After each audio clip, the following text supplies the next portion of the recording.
My people can only dream of wealth like yours.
The day of reckoning has come. And when he opened the seventh seal, there was silence.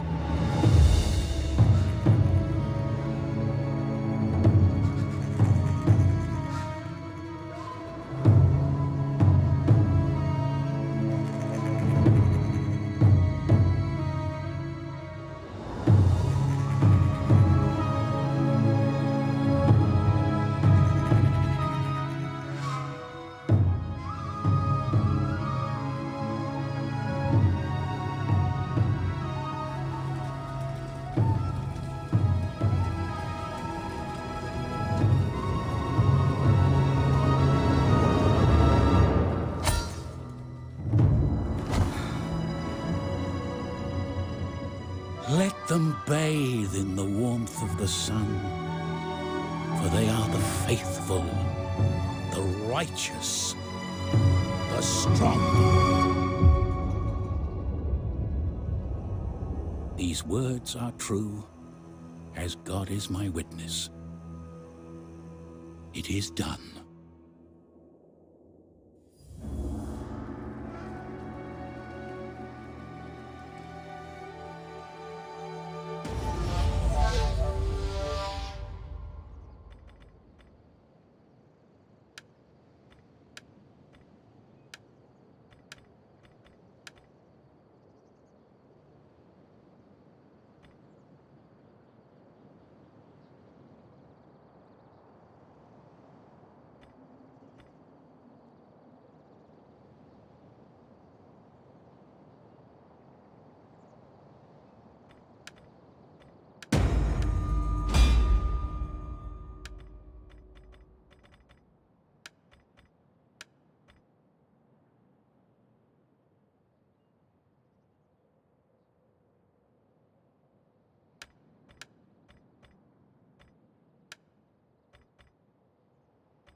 Whoops.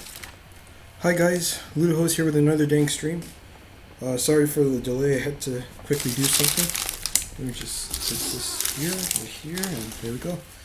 So, if you saw the beginning of the stream, which you probably didn't unless it was like a past broadcast or YouTube video, then you would have seen that I just completed the Antean campaign. The Antean campaign is the hardest campaign to complete in the entire game, and it's also the rarest achievement in the game itself. Like only 0.1% of people have beaten the campaign, and so I have to upload. It because I don't think it uploaded. But yeah, with that campaign done, I've pretty much done every single Slavic campaign. Thankfully, you know, I don't want to do it again. I might do the Antean campaign again, I don't know. But it took me, like, this DLC came out in February and now it's September. So it took me about 7 months to actually finish the entire campaign. Because the very first Slavic campaign I did was the Antean campaign. But that one I lost in, unfortunately. The Huns just cornered me and they forced me to fight in the sieges, and sometimes they'd even catch me in open battle. However, I forgot one basic principle that has been around since maybe like the original Rome Total War. You know, the AI prioritizes armies and then settlements. I think because if the AI were to fight a settlement first and lose, then the army would be able to catch up to them and defeat them. However, if you go after an army, and let's just say you win, if you beat the army, then you can decide whether or not you want to go for the settlement. I think the AI goes by that principle, and that's what the AI does here too.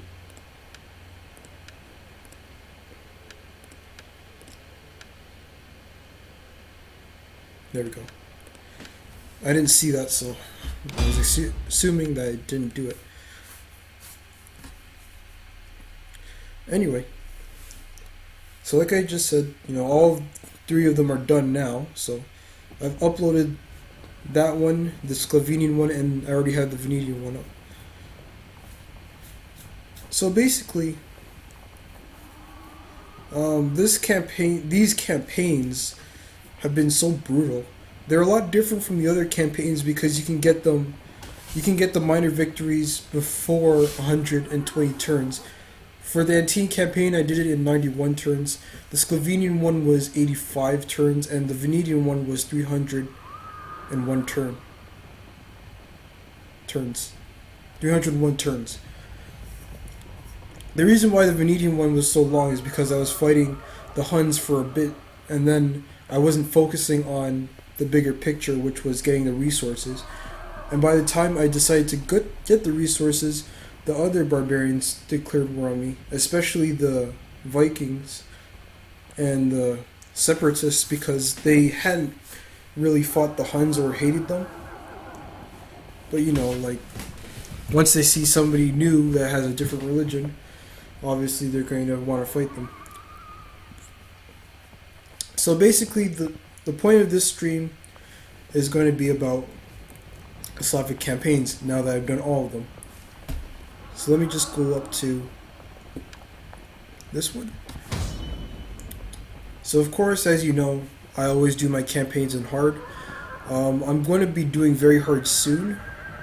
I just haven't started it yet. There. Because I am an experienced Total War player, but I wanted to do one in Rome 2 first, and then do one in Attila. I just haven't come around to it yet. Anyway, let's go back to hard.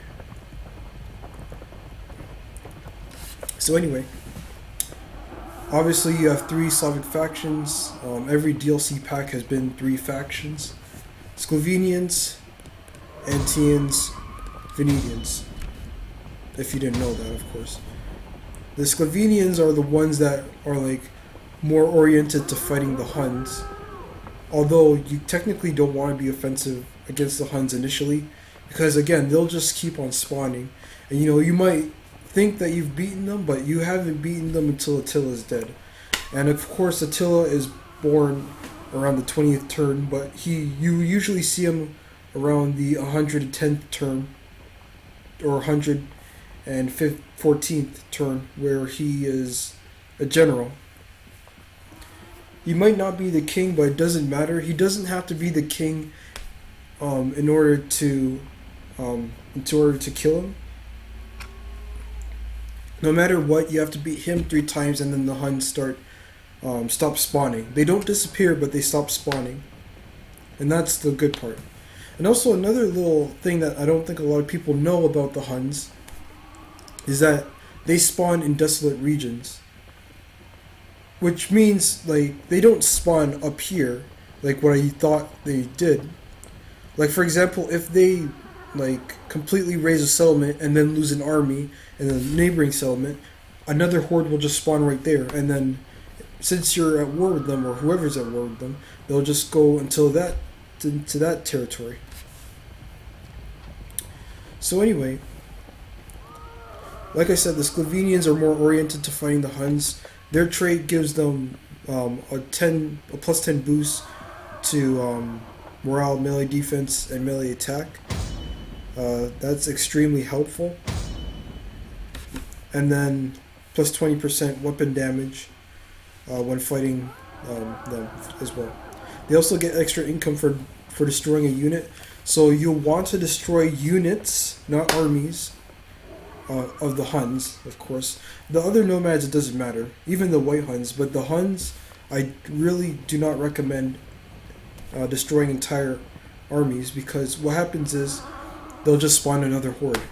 And then when you get into like the time where the 3rd chapter where it's abandon all hope, even as the Slovenians, you want to be careful, because you can deal with the very first hordes where it's like the tier 1 units, the step mounted bows, even the other low tier unit that the Huns have. When they get into the tier 2 units, Hunnic horsemen, Hunnic mounted bows, step raiders even, noble Akadziri raiders, shamans of the eternal sky, you'll want to be more careful, especially in open battles. Like you'll dominate them in siege battles, but not land battles.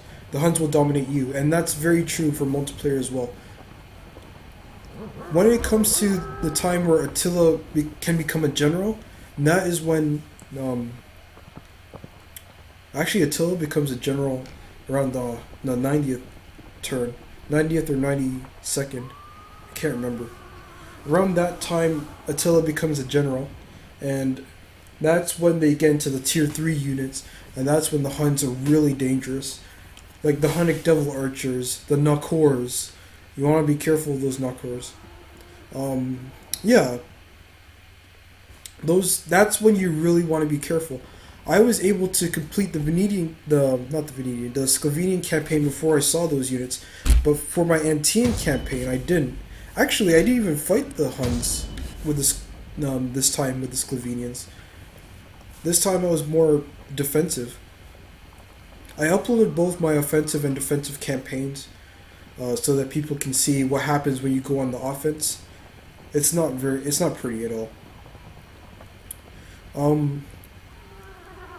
So anyway, they also have a +5 public warrior bonus when you have an army in the province. That means that an army just has to be in the province. It doesn't have to be settled inside of a city. It just has to be in the province itself.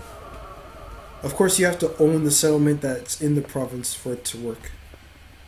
The Slovenians have a starting position in the eastern part of the steppes.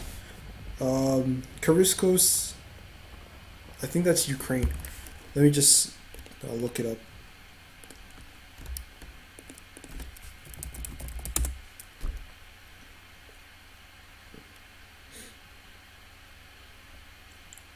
Kariskos.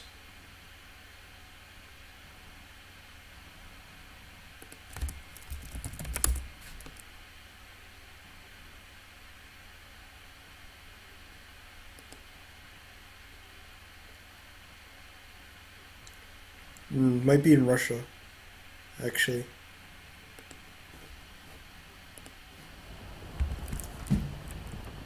It might be in Russia.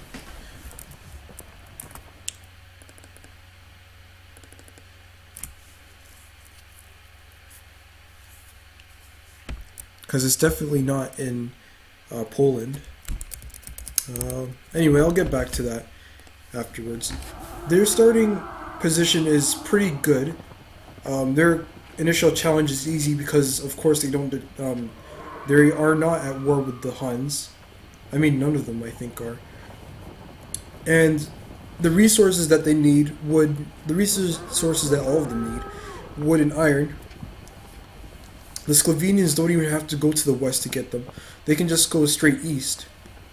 They can go to Scythia, which is right here, and then to Transcarpathia. I think that's right here.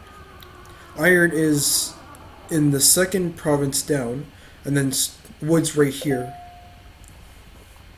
So they can just win the campaign pretty quickly. But you also have to be careful of the Huns because, like I said, they spawn in desolate regions. And Scythia, all of Scythia is desolate because the other nomadic tribes, including the Roxolanians, are migrating from there and going westward.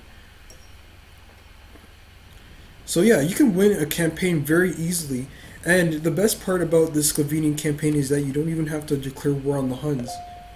It's just optional. Like when the Horn is the hunter, the Hun becomes the hunted event comes up, which is their specific event. When that comes up, you have a choice. You can either fight the Huns, or you can not lose a battle for 20 turns. In my first Slovenian campaign, I decided to fight the Huns because I'm that type of person that wants to bring the fight to them. And it was working up to a certain point. It was working up until maybe like 50 turns in, where I couldn't manage my armies anymore because the Huns stopped going to the west. Well, like most of them were actually coming to my territory, but some of them were still raising territories westward. And like I said, even if they lose an army, they'll just spawn another one, and it will come in a desolate region. That could be a region that they just raised. And what happened was they eventually caught up to me, and my income couldn't sustain itself. I still have the campaign going, but I don't think it will be going anywhere by this point. And so I ended up giving up on that campaign, went defensive. I did this in one day. I did 85 turns in one day. Basically what I did was I just decided not to declare war on the Huns because I knew that it was pointless. And by that point, I was defending. I wasn't losing battles because I was specifically fighting other nomadic tribes that would come to my territory. And it worked. You don't have to declare war on the Huns. I recommend being defensive, and this is because if you're going up against the Huns, or if you're going up against other nomadic factions, chances are you'll be outnumbered. Like, not like infantry-wise, but army-wise. The Huns, for example, will have multiple stacks of armies. Maybe not at the same time, but they'll have them, and then you have to fight a battle against one, and then you'll have to fight another battle against another. And so it's probably best that you keep unit preservation as the main goal in battles, because the Slovenians, even though they do have bonuses against nomadic tribes, they can still lose. And if you go offensive, what happens is you get the Frankish trait of ferocious warriors, where every time you lose 25% of a unit, your your base damage goes up by 10%.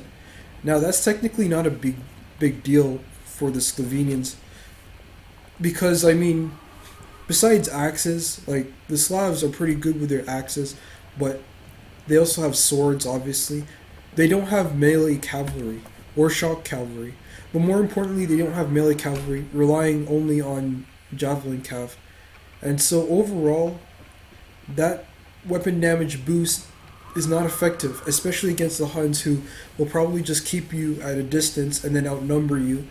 They'll outrange you and outgun you, and then they'll just outnumber you overall, which is why unit preservation is more important. So be defensive. The defensive boosts you get, I won't tell you, because if you've never done a Slovenian campaign, it will be a surprise. But I recommend going defensive. You get the event in the second. You get the event in the third turn. Also, actually, I'll just say it at the end. Next, Anteans, the campaign I just completed. The Antean campaign is actually the most difficult campaign in the game, in my opinion. Besides the Tanukids, because the Tanukids, initially they can, get a lot of food from. Well, actually, I don't know if they can mount up food, but they can sack a lot of territories initially, because the Eastern Roman Empire is going to have a hard time defending them initially. But this campaign is difficult because of the trait.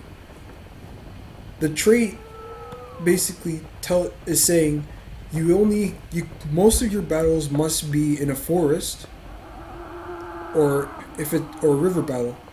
Can it be both? Yes, it can be both, and I've proven that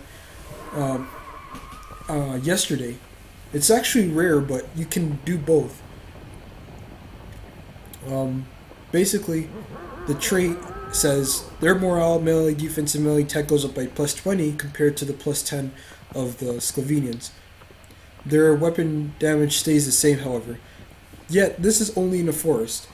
However, in open battles, like for example, plains, or sieges, or grassland, which is most of your territory anyway, your melee attack, morale, melee defense goes down by 10, and you lose 10% of your base damage.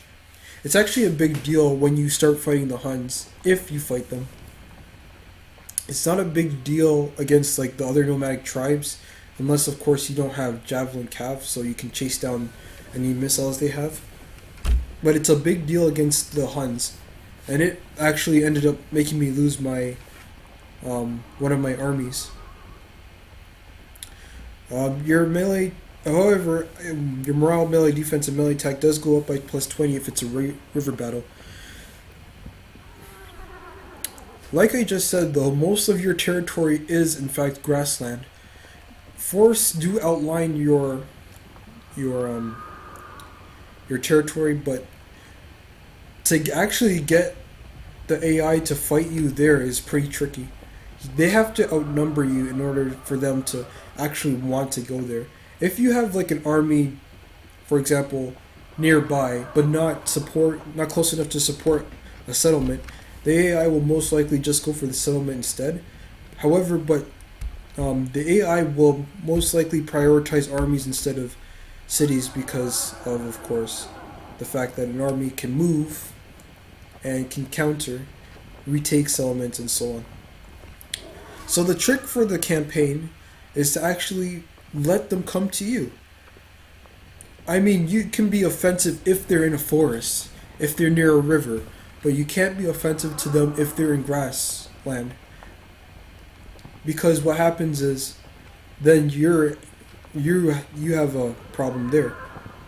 There were times where I was actually in the grassland and I really dominated, And most of the times that's because of sieges, but there also was a time where it was an open battle, and I actually ambushed a nomadic army, and it worked. However, you suffer a lot when you're fighting in an open battle, even if it's an ambush, because of the fact that you lose 10 attack, defense, and morale, and then 10% of your base damage. It mostly hurts your cavalry, who will go down to 29 weapon damage, and that's like devastating when they're trying to support infantry. It's just really nasty. That's why I recommend trying to force the AI to fight you in forests or near rivers. This campaign is difficult, but it's possible. I would never recommend doing legendary because it's too hard. Now, the special event for the Anteans is you only get it if you make contact with the Romans. So technically, your best bet by doing that is to capture Dacia, which has an iron resource. That's how I did it anyway. So basically, the event is a slave comes and he says that he's a Roman general. He wants to be released back to Rome, and he says that he will tell the Romans that you were civilized enough to do that. So you have a choice.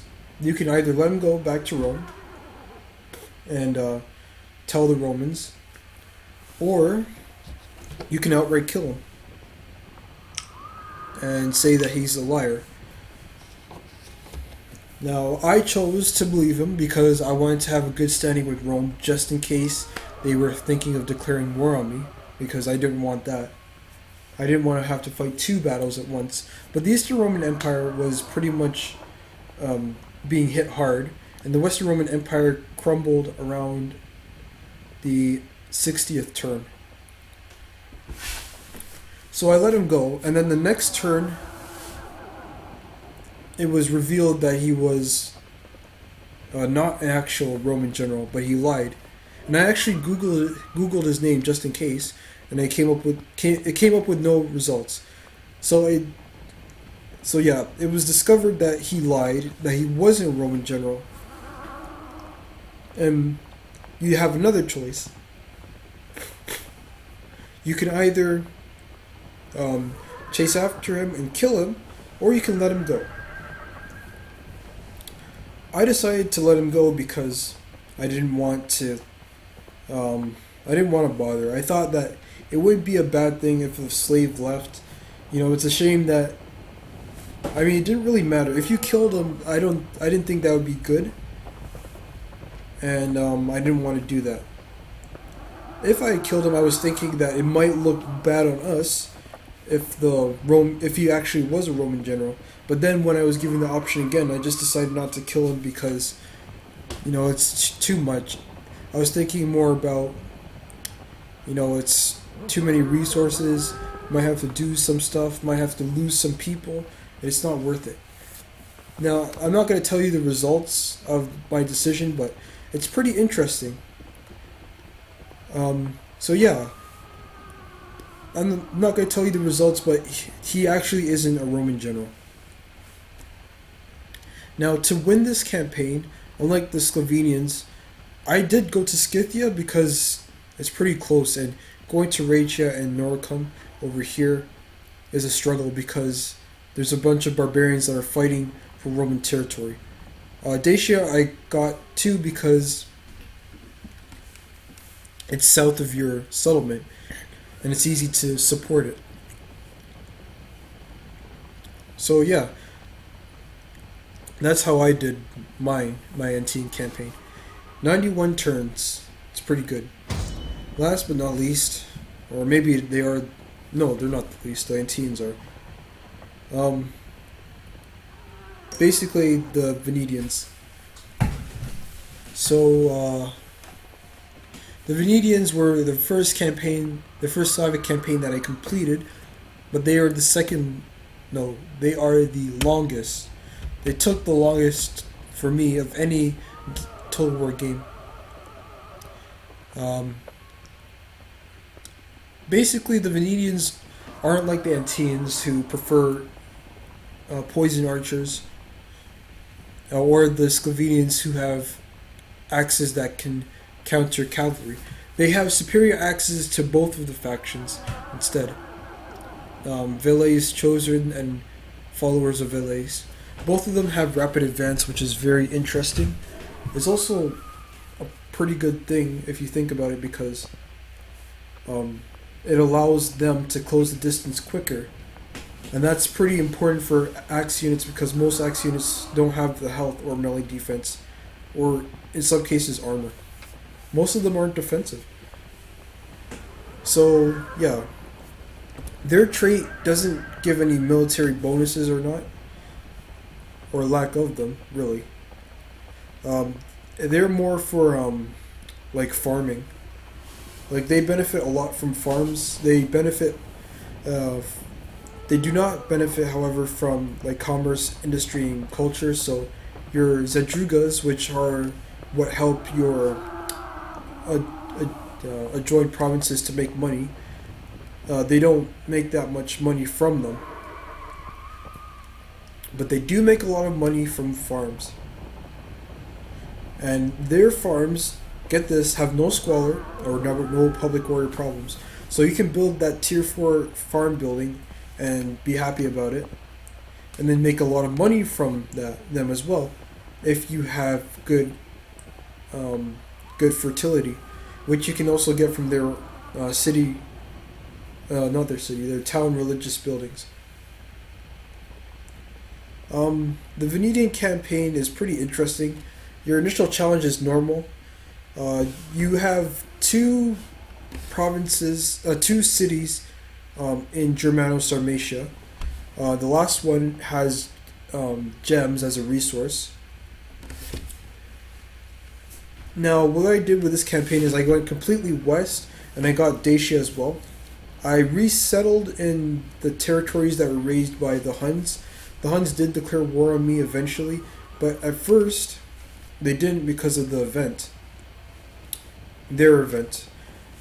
The Venetians, their event is basically, has to do with the Huns. Just like the Sclavenians.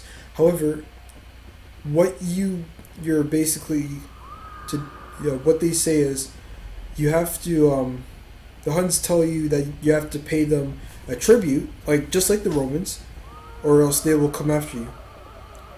During the now you can either pay the tribute or not. The tribute basically is that they reduce your tax income and they reduce your food. They take your food basically. Now this is a problem initially. Basically, with the Venetian campaign, it's harder than the Sclavenian one because of this event. On one hand, you can give them the food and you can give them the income, but that really hurts your initial development. And it will hurt you in the future if they declare war on you anyway. And then on the other hand, you can refuse tribute, and that makes it more likely that they'll declare war on you anyway. And if they declare war on you early and you don't have your resources, then you're in you're in a lot of trouble basically. It took me 300 turns to actually win the campaign, not because of the Huns themselves, but because of this event. I decided to pay the tribute, not once, I think twice, about twice. And then after that I just decided that it wasn't worth it. They were going to take too much money and it was going to end up hurting my economy. And I couldn't develop. So after that, they decided not to declare war on me until like a bunch of turns later, where I didn't even have my resources. I think it's because I overextended myself. So basically, they do start up here. Your trait is pretty good. And I'd recommend, it might be best to just go to Scythia. But if you are not at war with the Huns, you might want to just resettle in all these provinces because the Huns won't spawn in your provinces. I thought they did. Apparently they don't, but who knows. So that's basically it for the Slavs.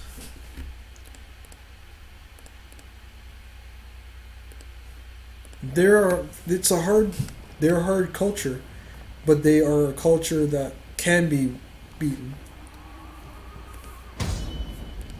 You know, they're pretty difficult, really. And their territory is pretty big, so the Huns can just like raid, and you can't be able to touch. You wouldn't be able to touch them. Yet at the same time, you do have options, including poison archers, which will be able to deal with the Huns anyway. So all in all of these Slavs, they have poison archers which can deal with the Huns. They have big territories. They have religious buildings that are good for resettling. But you also have the option to go into minor religions. Not a lot of people do, and it's a rare achievement to do that as well. The reason is that I don't think a lot of people do it because they don't. They don't know the bonuses of doing it, and two, they don't think it's a good idea. It technically is a good idea to change your religion into minor religions if you can, but you also need gem resources to do it because the religious buildings rely on that. Basically, I wonder if I could pop it up. I had a campaign where, might be this one. There was a campaign that I had that I could change my religion into minor religions. I can't remember the bonuses for the religion itself. However, the religious building chain decreases the public corner debuff, public corner problems by minus 30%. It increases the income made by immigrants. And yeah, it's pretty good. So this is my offensive one. As you can see, I'm in a deficit.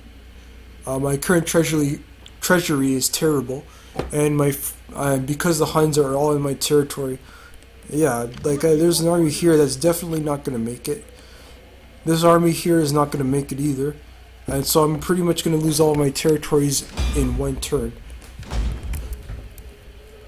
But I think, yeah, this one I can change into minor religions. I can also change into Tengriism, and it also apparently gives you money for doing that.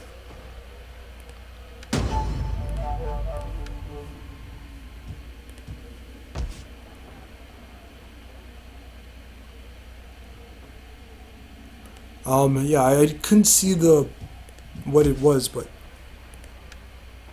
so this is the Shrine of the Dark Cult. You don't have to use food for it,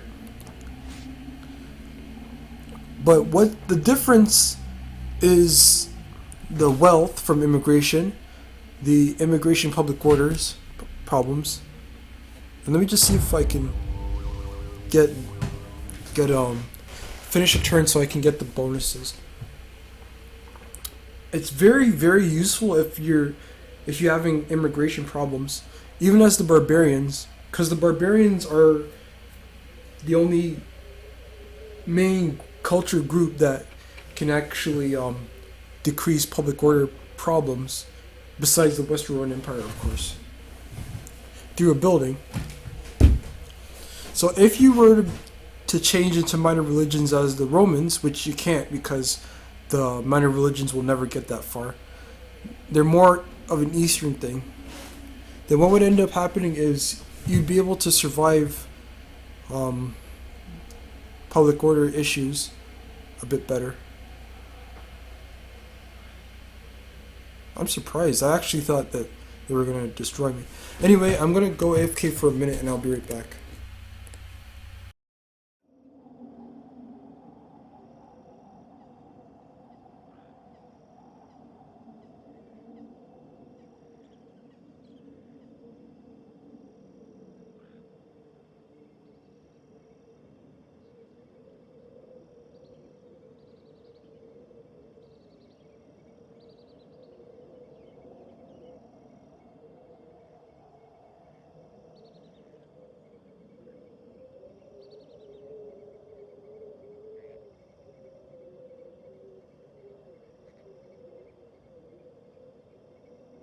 have recruited so many units, the treasury is buckling under the weight of their upkeep.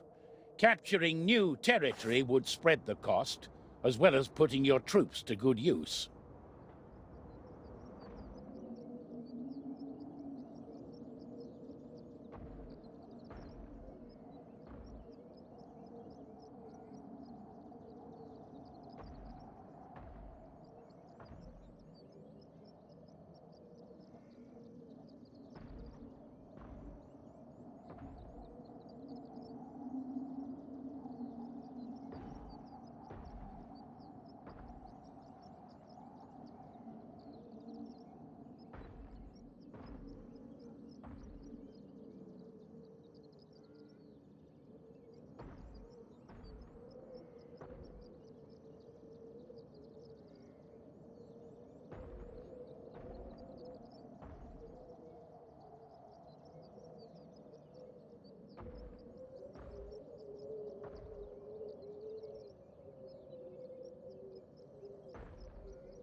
Alright, I'm back, and that's it. The minor religions give you +1 morale. Now I can see why not a lot of people would want to do that. It's basically useless. I guess most of the bonuses are from the Shrine of a Dark Cult. Eco Lezarak, Eco Osiris. Oh boy.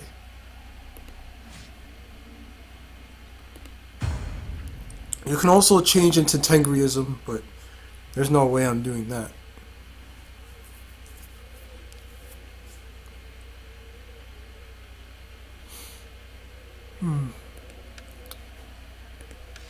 So I guess you shouldn't, like, it all depends.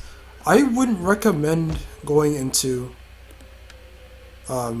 minor religions, mainly because you would need a lot of money to convert your old religious buildings into these. But then again, it all depends on what you want.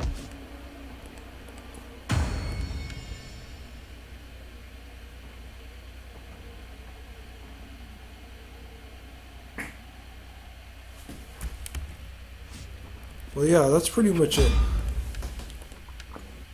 It just gives you one morale, and the religious buildings are what you really want from the religion. But only if you have like a lot of immigrants. Usually you'll get a lot of immigrants if the Huns have been raising a lot of territories. As the Huns, you can't change your religion, obviously, because you're nomadic. I don't even think as the White Huns you can.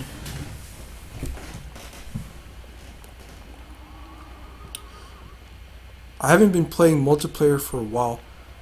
I was going to, but let me just check this this game.